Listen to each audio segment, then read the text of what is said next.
विषय ఇక్కడ చెప్పాలి मोदी जी का संदेश है कि विकसित भारत के लिए यही समय है, सही समय है।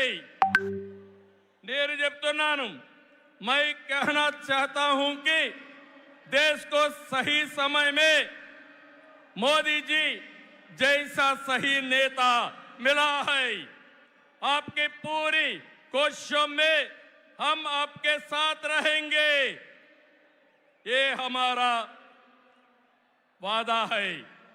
నేను ఒకటే ఈరోజు చెప్తున్నాను, భారతదేశానికి ప్రపంచంలో గుర్తింపు తెచ్చిన వ్యక్తి నరేంద్ర మోదీ గారు।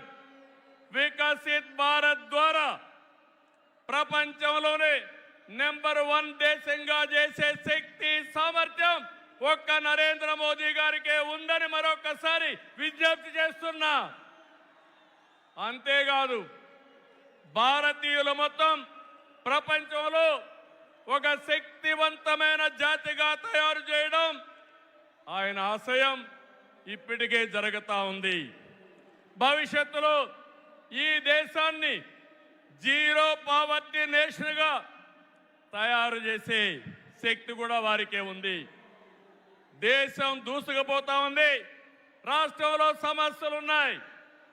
2014 విభజన తర్వాత సవాళ్ళని సమస్యల్ని అధిగమించాం, నవ్యాంధ్ర కోసం ముందుకు పోయాం। ఎన్డీఏలో భాగస్వామిగా కేంద్ర ప్రభుత్వం రాష్ట్రంలో అనేక కార్యక్రమాలు చేశాం। ఆ రోజు మీరు ఒక్కసారి చూస్తే 11 జాతీయ విద్యా సంస్థల్ని కేంద్ర సహకారంతో ఇక్కడ నిలబెట్టాం। మోదీ గారి చేతుల మీదుగా అమరావతిని నిర్మాణం కోసం చేశాం। అదే గాని ఈరోజు పూర్తయి ఉంటే దేశంలో ఒక బ్రహ్మాండమైన నగరంగా అమరావతి తయారయ్యేది। 3 ముక్కలాటతో అమరావతిని నాశనం చేసి భ్రష్టు పట్టించిన వ్యక్తి ఈ జగన్మోహన్ రెడ్డి। పోలవరం కేంద్ర సహకారంతో 72% పూర్తి చేసి ఈ ప్రభుత్వం పోలవరాన్ని గోదావరిలో కలిపేసే పరిస్థితికి వచ్చారు।